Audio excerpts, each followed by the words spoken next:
So here's what happened. I armbar arguably the best wrestler on the planet, and then I take down and slam the other best fighter in extreme fighting. Yeah. And so the summation of that is Frank must be an amazing wrestler because he just beat this guy and that guy with wrestling. Until we fought, then I ragdoll him. Yeah, his wrestling. I was like, no, I don't know how to wrestle. It's terrible. But actually, he taught me how to wall walk, which was fucking great. That was probably a mistake. I probably shouldn't have showed you that. Was this the one you taught us how to get up like that? Yep. That's what you learned from him? Yeah, Tito taught us. Oh yeah, yeah. They helped me win. They helped me win some fights. Yeah, wait, bro. I see you walking it. What was Tito teaching you? Yeah, it came from Maybe we were talking about that earlier. Yeah. Well, you went to Stanford, right? Yeah. To learn? Yeah. Where'd you learn it at? At Stanford. Yeah. Okay. I had my wrestling coach, and then he went up there. Yeah. Bro, that's crazy where moves come from. I learned this from Tito. Yeah. We learned that from him.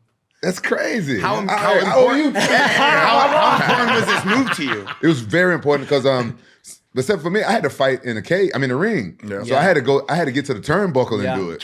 But it gets you off your back. During Pride? Yeah, I did in Pride. I learned from training with Tito. Really? Elbowed up. What was it that you were teaching that was so impactful, so different? It's so instead of laying in the guard trying to work submissions, is getting back on your feet and being dominant in your striking position. That are looking for the takedown also, but it's using elbows and keeping your hands in clean and using the pressure of gravity to push your body up the wall. So you're really pressing your shoulders up the side of the wall.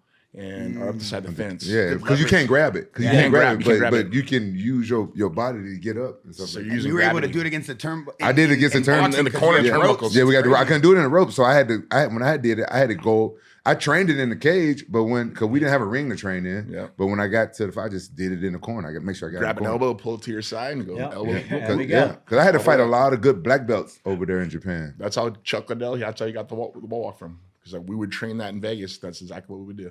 It's amazing. The history at this table is legendary. I got to ask you, so we could jump into this. We've seen a lot of controversy on the internet about who the original Huntington Beach bad boy was, but I think you made the name probably the most famous the world has ever seen when it comes to a mixed martial arts name. Here's so people don't mistake. There was the Huntington Beach bad boy, then there was the UFC bad boy. Tank Abbott was the UFC bad boy. I was the Huntington Beach bad boy. That's the difference. I mean, at his age, I don't hope to be calling a boy. I mean, after I got age of 40, I was like, all right, cool. Now I'm the people's champ. I'm not the boy anymore. I don't want to feel like a boy because I'm not a boy anymore. Yeah. Hey, well, I'm not gonna start no shit because I fuck with you and Tank Abbott, but I'm closer to you. I'll just respect the OGs, you know what I'm saying, like that. But he was talking cash money shit about you. And he was laughing. I'm gonna tell you, I ain't no snitch, Tito. You know me. I ain't no snitch. I ain't no snitch, but he was the one doing it the whole time. Out of respect to my brother, I was just like, I was sitting over here making faces and shit. Poor Rampage. He spent like 40 minutes just bad mouth. He wouldn't change the subject. I'm like, bro, change the fucking subject. Poor Rampage was like, I don't want to hear this. See, I think this is just in human nature when people dislike somebody so much and they have so much hatred towards somebody. They'll put up lies and just facades that aren't true. And about 95% of that stuff that I watched and I heard was far from being true at all. Did you steal the money out of his glove compartment? I don't steal money. I'm not a thief. I don't steal money. There you go. Yeah, and here's a story. Why you even asking him some shit like that? He needs to get it off his chest. He saw it all over the internet. No, I said another thing too that he's saying that I stole money from him. No, that's bullshit. The reason our relationship was dissolved completely, I got in a fight downtown HB. 3 skinheads jumped one of my buddies. I went to the house and I beat down the 3 skinheads. I stomped one of their faces in. I went to jail for assault with severe bodily harm. And I remember going to jail. I got out of jail and I had to have an attorney and it cost $1,500. And I was Tank's training partner for that whole time. Like I did it for free. I'd go all this training, everything. I never asked her for anything. We got partying, never asked anything from him ever. And I think you give me $1,500 so I can get an attorney so I can make sure that I don't go to fucking prison. He's like, oh, all right, let's see what I can do. Next day, I go, hey, Tank, can you give me that $1,500? He goes, I ain't your fucking dad. Go fuck yourself. I was like, really?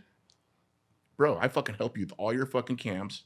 You can't just help me for this. I'll give you the money as soon as I fucking get done fighting. I'm fighting soon. I'll give you the money back. I just need it. And he goes, I ain't fucking helping you. All right, cool. You just lost one of your best training partners. Peace out. Never talked to him again. And I heard something him saying on there. He went to Bakersfield to go fucking work out with Stephen Neal. Facade. Never fucking. I call Stephen right now. Fucking. We believe you. What happened? Stop instigating, bro. No, I'm not. Nah, He's never, giving us the story. never You fucking brought happened. this up. I didn't bring it up. I didn't bring it Cash up. money. Oh, you talking cash money. You So, brought it up. But once again, I Tank has been through some serious shit physically, health wise. Yeah. He drank a lot. I know a lot of people's minds change the way as they get older and older. His Alzheimer's kicked in.